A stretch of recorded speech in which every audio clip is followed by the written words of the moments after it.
All right, so in June 9th of 1983, the analysis and assessment of the gateway process. This is straight from the CIA documents online available to the public. Now, there's 3 sections of this that are very, very important when it comes to meditation. And we're going to talk about transcendental meditation. There's a huge section on this. Let's go over that. All right, so June 9th, 1983, to Commander of the U.S. Army Operational Group, Fort Meade, Maryland. This is so important when it comes to our existence as a spiritual human being. In this document, it talks about hypnosis, transcendental meditation, and also biofeedback. Now, there are tons of diagrams. I'll throw them up on the screen. So this is so interesting. It talks about the Kundalini. It talks about manifestation. So first I want to read you this about transcendental meditation. Listen, transcendental meditation works in a distinctly different fashion. In this technique, intense and protracted single-minded concentration on the process of drawing energy up the spinal cord ultimately results in what appears to be creation of acoustical standing waves in the cerebral ventricles, which are then conducted to the gray matter in the cerebral cortex. As a result, according to Bentov, these waves will stimulate, in quotes, and eventually polarize the cortex in such a way that it will tend to conduct a signal along the homunculus starting from the toes and on up. This goes on to explain the Kundalini. This goes on to explain circulation of energy and vibration. So the next part I want to read you is very important. This is something that we all find online. You can go online and look at frequencies and vibrations and certain meditations that you can do that stimulate these parts of your brain. This is very interesting. Although normally a period of meditation involving intense concentration and practice for 5 years, or some is required to bring up the Kundalini, Bentov states that exposure to mechanical or acoustical vibrations in Kundalini in the range of 4 to 7 hertz cycles per second for protracted periods may achieve the same effect. So what does that mean? That means that the almighty Nikola Tesla, all things are vibration and all things are frequency. So if you were to use vibration and frequency during meditative practices, such in transcendental meditation, when we use a chant or hymn to stimulate this vibration, this can have profound effects on the brain, on the body, on your spiritual being. Now, this is very important when it comes to meditation because I've talked about this before. Our chakras, the energy cells, the sources of tons of information, the sources of stagnation, okay, the sources of power, all are harnessed here, and we can dive into these frequencies through each one of our chakras and make very profound things happen in our lives. Now, I want to go on and continue reading this, and I want you to really think about this, because there were times in your life, I know after I read this, there were times in my life where I could not believe the things that happened to me with a certain circumstance of, just what was happening. For instance, a car ride. My whole life, we've always loved car rides with music. Okay? It just is so calming. It is so, introspective, and we have that time to ourselves and we can really be one, be present. But there's so much more to that. Listen to this. As an example, repeated riding in a car whose suspension and seat combination produce that range of vibration. For instance, in periods of time, these frequencies by air conditioning duct, and he also notes the cumulative effect of these vibrations may be able to trigger a spontaneous physio-kundalini sequence in susceptible people who have a particularly sensitive nervous system. Let that sink in, because I know there are a lot of people out there, empaths, for instance, who are extremely sensitive to vibrations, energy, frequencies. I know that I still am. I've always been a musician. I've always been drawn to that, vibe, those frequencies, the vibrations. They do something to me. And there's a lot of other people out there. I know that you may be one of those. And we can use those now. We can harness this and make very important, profound changes in our life. So the next section is all about biofeedback. So in other videos I've mentioned this, and I think it's very important that you know this is straight from the CIA website. This is open to the public. You can go there, just like I have, and you can read all of this. There is knowledge that talks about healing the body. Dr. Joe Dispenza has released books on this, has tons of teachings on this, Sadhguru does, but most importantly, way before their time, Nikola Tesla. He uncovered the importance of energy and vibration and frequency when it comes to our well-being throughout all of time. What does this all mean? This is exactly the point I've been trying to make with the hundreds of videos that I put out. Meditation. Through meditation, we have so much power. When you really step back and look, this physical existence, this reality, that we can sense through our human being is really only about 10% of our true power, of who we really are. Now, I get a lot of questions from people everybody wants to know, how do I feel good? How do I stop the thoughts? How do I control my mind? How do I manifest? The law of attraction, the law of mirroring. These are very important. And I would say that those are advanced things that you get into after you learn the tool of meditation. It's a tool, and you have to get good at it. So now I want to talk about the role of resonance. This is where we truly dive in deep to our spiritual being. This is where a lot of people get hung up, because when you go on and on throughout your life, denying your spiritual being, the vibration, the frequencies, it's extremely difficult in the future to dive in there and just go full force and have all these amazing things happen. There are what Eckhart Tolle calls pain bodies. There are trapped balls of energy that are trauma, negative things, instances that have happened in your life. This is very important because I get a lot of questions from people that they think that it's so easy to just do the shadow work, to do the manifestation. They look into the law of attraction and they see that it's natural, and they think, oh, if I just meditate, I can get whatever I want. But if you're 30, 40, 50, 80 years old, think about that. All of those years that you've denied your spiritual being are piling up. And you kind of have to handle some stuff first before you even get into doing stuff like that. So on the role of resonance, let's go over this. It's designed to achieve the overall physical quietude characteristic of deep transcendental meditative states, which bring about a complete alteration of fundamental resonance pattern associated with the sound frequencies produced by the human body. Now, this is spoken of so much in yogi practices. Zen, transcendental meditation, practiced long enough will produce a change in the sound frequency with which the human heart resonates throughout the entire body. That is exactly why heart coherence meditation, taught and brought to the masses by Dr. Dispenza, is first and foremost on your list. That is where you should begin to change your life. Now, this blew me away. Pay attention, really listen to this.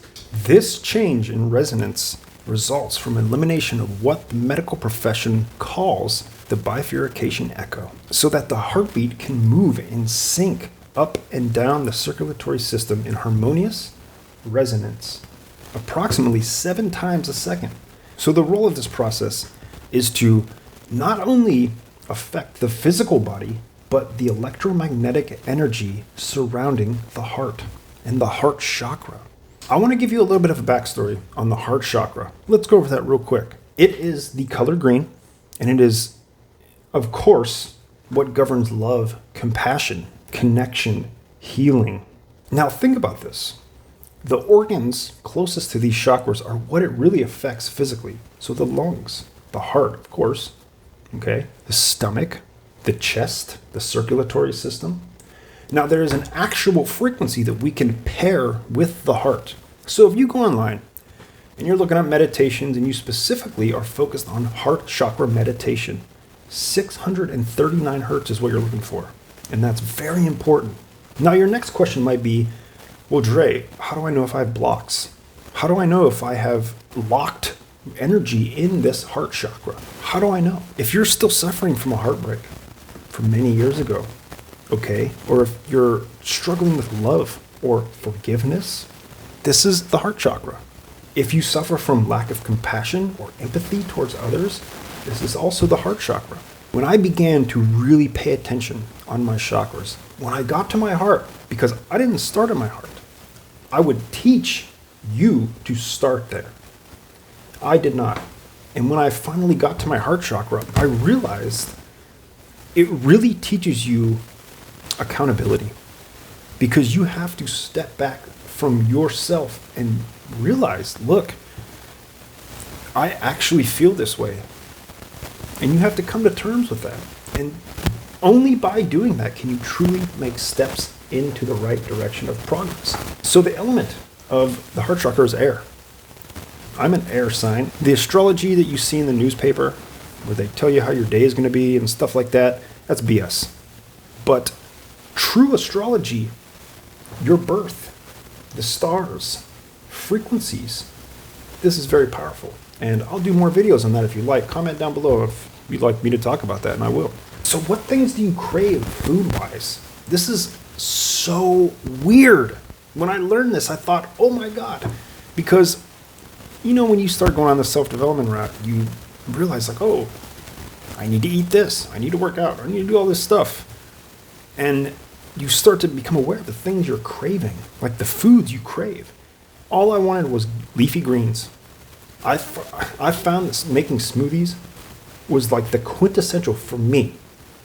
And later on in life, this was many years ago, but later on in life, you know, you flip-flop your diet around, you change it, and you find what works. It's trial and error. Everybody needs to do that. And what works for you may not work for somebody else. For instance, I tried the carnivore diet. I think that it can be extremely beneficial, especially with the information we have now about what is actually the most nutritious foods for the human body. And surprise, it's meat. It's organs. And I personally can't do that. I have thalassemia. My blood does not like when I eat a lot of iron. So I couldn't do it. So I had to change things up. That is what I want for you. Trial and error. Find what works for you. So enough about nutrition. Let's get back to this. So if you're craving greens, leafy greens, spinach, kale, chard, all that stuff, heart chakra, that is a direct correlation to the heart chakra. So the Sanskrit name anahata, when we go into meditation and we learn chants, we learn all kinds of frequencies and vibrational patterns that we can create with our voice. It's important that we know the Sanskrit names. And if you're not familiar, Sanskrit is just a very ancient knowledge, ancient texts. Now, anahata meaning unstruck. Unstruck. Let that sit. This is the heart chakra, the Sanskrit name, the ancient name for this chakra. Now, there are always going to be archetypes with these chakras. There's going to be a functional archetype, and there's going to be a dysfunctional archetype. And it's important that we know which is which and what, characteristics of them we are displaying in our lives, so we know where to handle things. This is how you figure out what chakra is blocked. What type of blocks may I have in my chakras? This is how you know, is the archetypes. So the dysfunctional archetype of the heart chakra, very important, listen, the martyr. This archetype may sacrifice their own needs and desires for the sake of others, leading to feelings of resentment, bitterness, and lack of self-love. I know that if you've struggled in your life with these things, I have greatly, that's where it comes from. That is the block. That is the energetic block. The hang up. I know that I did. And going in there, just focusing and bringing your awareness, hands over heart, focusing, becoming aware of this energy is enough to let these energies flow freely. Now, in cases that are more extreme, other things may need to be done. Okay? But normally, just bringing your awareness to these chakras will allow them to flow freely. And you'll feel great. You'll feel like something's been lifted off your soul.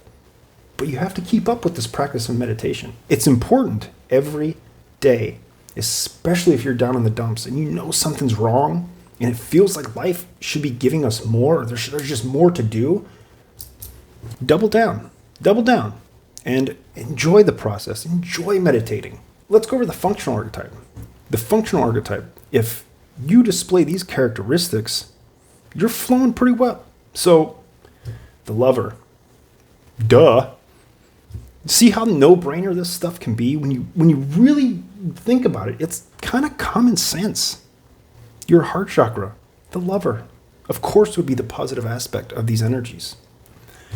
So this archetype is able to give and receive love freely, leading to a sense of compassion, empathy, and deep connection with others.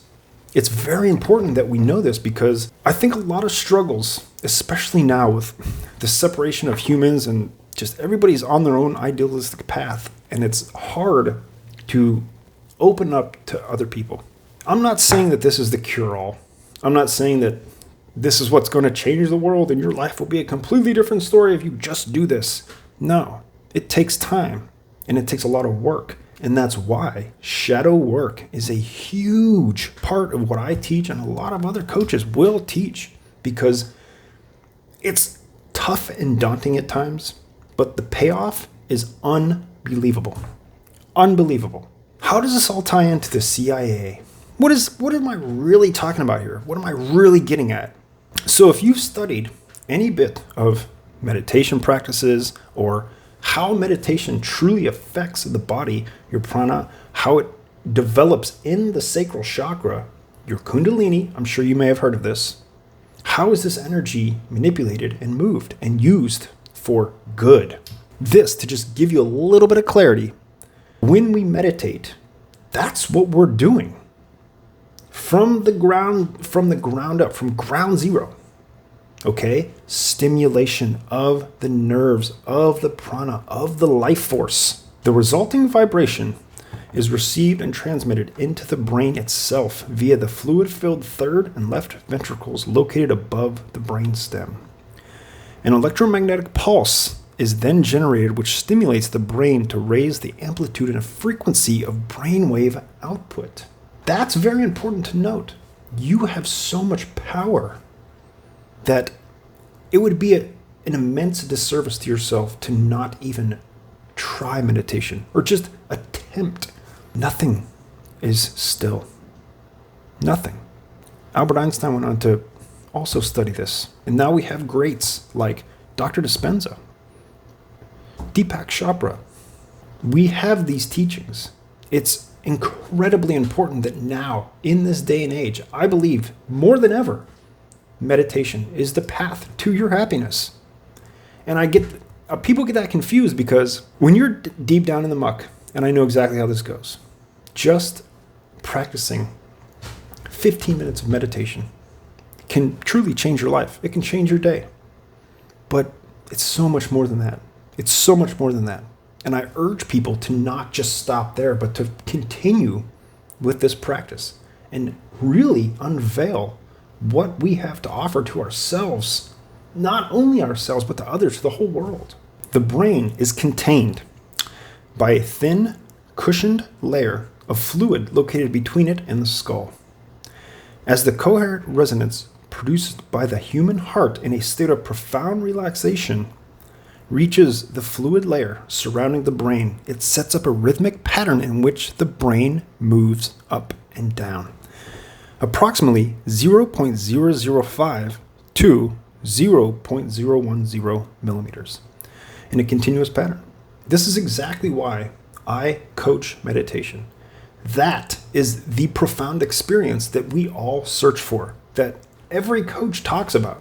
Now it goes on to say the self-reinforcing character of resonance, behavioral accounts for the body's ability to sustain this movement despite the minimal level of energy involved. That right there, you don't have to physically really do anything. It's all about harnessing the vibration, awareness, clarity. Okay? Visualization is a huge part of the things that I teach. I've had so many of my students say, I didn't understand that you could just think and envision and imagine your life in this reality. You can literally force your thoughts into reality and live it, breathe it. That's the experience that meditation will teach you. In this way, the entire body, based on its own micromotion, it's already happening. You just have to tap in, to jump in the pool. This movement, despite minimal levels of energy, based on its own motion, functions as a tuned vibrational system which transfers energy in a range 6.8 to 7.5 hertz. Now, this goes on to say that the Earth's ionosphere cavity, which resonates around 7 to 7.5 hertz, is made up of this. And what it's truly saying is how closely related to the Earth's resonance you are as a human being. I'm sure you've heard this before. Go put your bare feet in the grass. Put your bare feet in dirt. What does that do? Does it do anything? It will. It truly grounds you. It allows the electromagnetic energy that everything is made up of flow in tandem and unity. Very, very important. This blew me away when I started to learn about this, and I thought, okay, if I can do this, and if this affects me in this way, what else is there? What else in my fingertips are there? What can I do? Manifest. You can transcend this human existence in many ways. So these documents are long. There's a ton of them. I will be diving into this greatly. I don't know if you've noticed, but my channel is starting to take a different turn, and I'm in the process of changing it up. And I'm going to start really talking about some deep stuff that I hope just takes you to the next level. This is why I became a spiritual coach. When you do something in your life that changes you so drastically, it's almost impossible. I know for me, I want to share it with the world. I mean, I talk about this stuff to the cashier. I talk about this stuff to my parents. I talk about this stuff to everybody. I have to do this. It is so important to the human race, to you, that you learn this. And I'm here to help you. If you want one-on-one coaching, I do provide that. I'll leave a link in the description. You can check it out. But I'll be creating more videos on this. And the conscious energy, let's go over that. I really want you to understand that before you even tap in, before you even start thinking that you can manifest riches or love or bring your soulmate into your life, there's so much more in the beginning. And those things happen, and you can really make progress and create waves that are positive and functional in a good, beneficial way to you and everybody else. Before our explanation can proceed any further, it is essential to define the mechanism by which the human mind exercises the function known as consciousness, and to describe the way in which that consciousness operates to deduce meaning from the stimuli which it receives. You can't just get the problem solved without knowing the equations. To do this, first consider the fundamental character of the material world in which our physical existence, in order to accurately perceive the raw stuff with which our consciousness must work. The first point which needs to be made is that the two terms, matter and energy, okay, very important, please listen, tend to be misleading if taken to indicate two distinctly different states of existence in the physical world that we know it. Indeed, if the term matter is taken to mean solid substances as opposed to energy, which is understood to mean force of some sort, does this remind you of a book? It does me. then the use of the former is entirely misleading. We don't want to be misleaded. We want information from the beginning so that we can harness the power of meditation, of our true being, of our spiritual self, gain answers, live a life of abundance, be a valuable human being in this world to ourselves and to others. That's what it's all about. That's really what it's all about. So very clearly, this states what energy is. So, solid matter in the strict construction of the term simply does not exist. Because everything is moving, everything is vibrating. So Bob Proctor, a great man, he always used to say we are living in an ocean of motion, which we are. Everything is vibrating, everything is moving. And it's just a frequency that can be manipulated or harnessed in a way that is beneficial or destructive, depending on how it's used. Atomic structure is composed of oscillating energy grids surrounded by other oscillating energy grids which orbit at extraordinarily high speeds. It goes on to explain this energy grid as a pendulum, and it swings back and forth. Now, I want you to really think about that. Have you ever had mood swings? Have you ever noticed your vibe, your energy, your emotions, your feelings? This is exactly what it's explaining. Now, the greatest teaching that I could ever give to you right now is that meditation will show you how to completely step away from this oscillation that I know for a lot of us, it completely controls us throughout the day. If we have one little bad thought, our day is screwed. It's just done. If we have a good thought, it might make our day wonderful. That one person complimented me on my hat or my watch. Made my day. That should not affect you. Sure, it feels good. You should be aware of it. Allowing it to be and not affect us in any way, that's the true teachings of meditation. It's absolutely astounding.